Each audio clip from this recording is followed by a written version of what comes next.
So, I doubt you have never seen these before, or even heard those propaganda people telling you how important it is for you to keep exercising and eating healthily and sign up for their programs. But do you know the actual consequences that keep doing these activities might lead you to? Well, one of them is cancer. All the previous examples that I just gave are things that we can control. Genetics and DNA is also a cause for cancer, but it's an uncontrollable thing, so I did not previously mention it. Hello, my name is Olivia Furry-Tynan, and today I'm going to present to you guys my personal project on cancer and an in-depth investigation on breast cancer, and share with you guys my process throughout my project. First of all, what is cancer? So, cancer is the name that we gave to the malignant tumor that is basically the disordered growth of cells that will invade tissues and after organs and will cause something we call metastasis and kill you if you don't treat it. This is a very stereotyped disease. People think that as soon as you are diagnosed with cancer, you are going to die. But it's not like that. It takes some time for the metastasis to happen, and then for it to stop your organs, and then for you to die. But this is the worst case scenario. There are other scenarios. For example, treatments that are meant to treat the disease, such as chemotherapy, radiotherapy, and immunotherapy. So what are they? Chemotherapy is the most invasive one because it is injected into your blood and it basically kills all the cells, hoping it will kill the cancer cells. That's why you have hair loss during chemotherapy because it's killing all the cells it sees, it also kills growing cells such as hair cells. And then there is the radiotherapy that is more precise. It targets a place and or it kills the cancer cells or it shrinks the tumor. And then there is the most recent one that is the immunotherapy that uses the own person's cells to fight the cancer cells. These are some cures for cancer.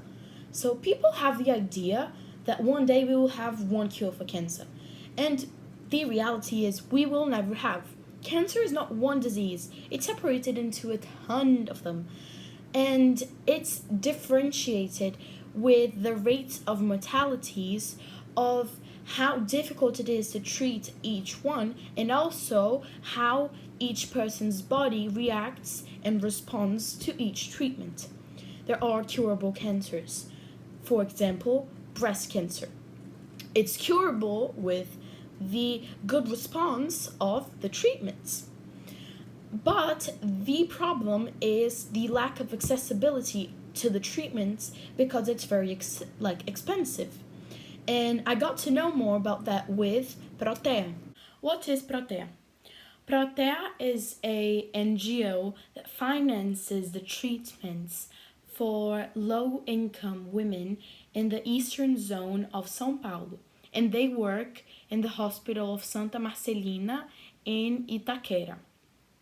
I was able to get to know their NGO and visit the hospital with the help of Cris Assumpção, which I will be showing in a while. We are recently starting a joint effort in Salvador in September, which I will be able to participate, but because I have to deliver my project, my final product, in September, it will be uploaded in the video, but only in the end of the process. I choose my personal project theme.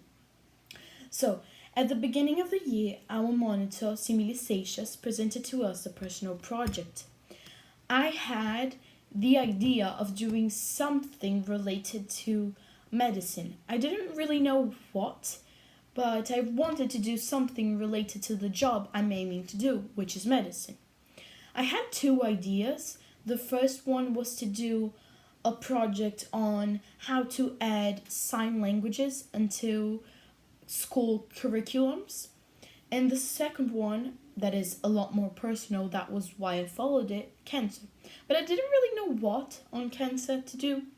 So the first idea I had was to do a documentary on what is the history of treatments of cancer, which really wasn't suitable.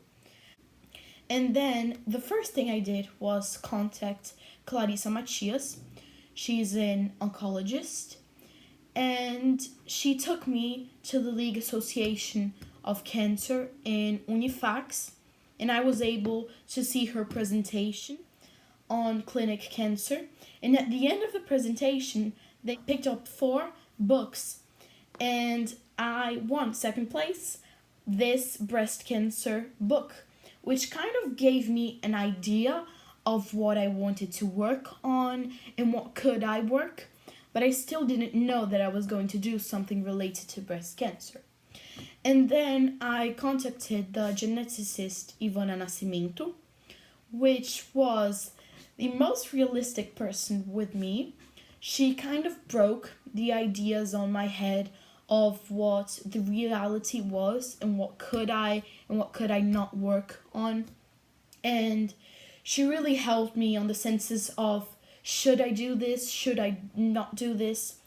And she gave me the ideas. She said, you really are interested. It's noticeable that you are more interested on breast cancer. I think you should do a project on breast cancer. So that sticked on my mind for a while until I said, okay, I'm going to do a part on breast cancer as well. I will show to you guys my interview with the geneticist Ivana Nascimento. Boa tarde, doutora. Meu nome é Olivia. Eu tô aqui em nome da Escola In School de Salvador, do 9º ano A, como base para o meu projeto pessoal sobre câncer, para fazer umas perguntas para a senhora sobre o meu tema em geral.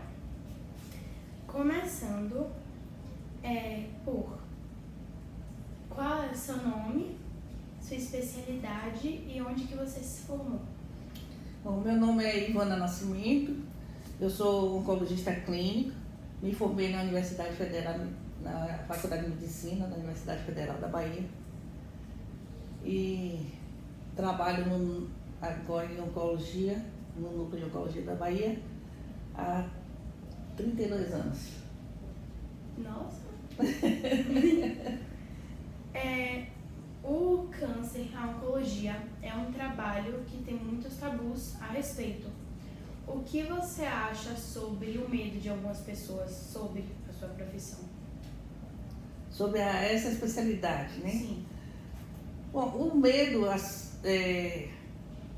em grande parte, ele é compreensível, porque tem toda uma história em relação a câncer, como se câncer fosse sempre um diagnóstico de uma doença fatal, que vai levar à morte.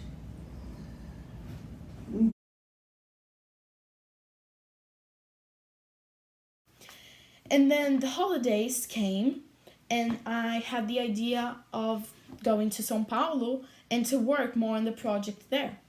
So I contacted Cris Assunção, which is the executive director of Protea, a NGO that finances the breast cancer treatments to women in São Paulo, in Itaquera. And I interviewed her. I interviewed the Ivana Nascimento as well. I posted on YouTube. I posted the interview with Cris as well. Boa tarde, meu nome é Olivia. Eu sou da Escola In School, em Salvador, do 9º ano A. E eu tô aqui como projeto de campo para o meu projeto de câncer e câncer de mama, para te perguntar algumas coisas sobre o Protea. Primeiramente, como surgiu o Protea e como que ele atua para ajudar as mulheres de baixa renda? Bom, para começar, meu nome é Cristina Assunção, eu sou a diretora executiva do Instituto Protea. Eu estou desde o início do Instituto. Na verdade, o Instituto foi fundado em 2018, eu comecei a trabalhar no Instituto em 2019. A nossa fundadora teve câncer de mama 2 vezes, em 2015 e em 2017. E ela faz parte dos 25% da população brasileira que tem plano de saúde. 75% da nossa população não tem, é SUS dependente. e a realidade dessas pessoas que são os dependentes e têm um diagnóstico de uma doença como um câncer é bem diferente de quem trata no setor privado. A Gabi teve os 2 cânceres e ela teve acesso rápido ao diagnóstico e ao tratamento. Para você entender um pouquinho das estatísticas, 1 em cada 8 mulheres no mundo vai ter câncer de mama ao longo da vida. E no Brasil, 1 em cada 4 morre em até 5 anos do diagnóstico da doença. Por quê? Diagnóstico tardio e falta de acesso ao tratamento. Então, quando a Gabi fez a 2ª cirurgia dela e ela soube que a funcionária de uma amiga dela estava esperando há 6 meses para ter acesso ao tratamento, ela falou, não, isso assim é no mínimo desumano. Uma pessoa receber um diagnóstico de uma doença que tem cura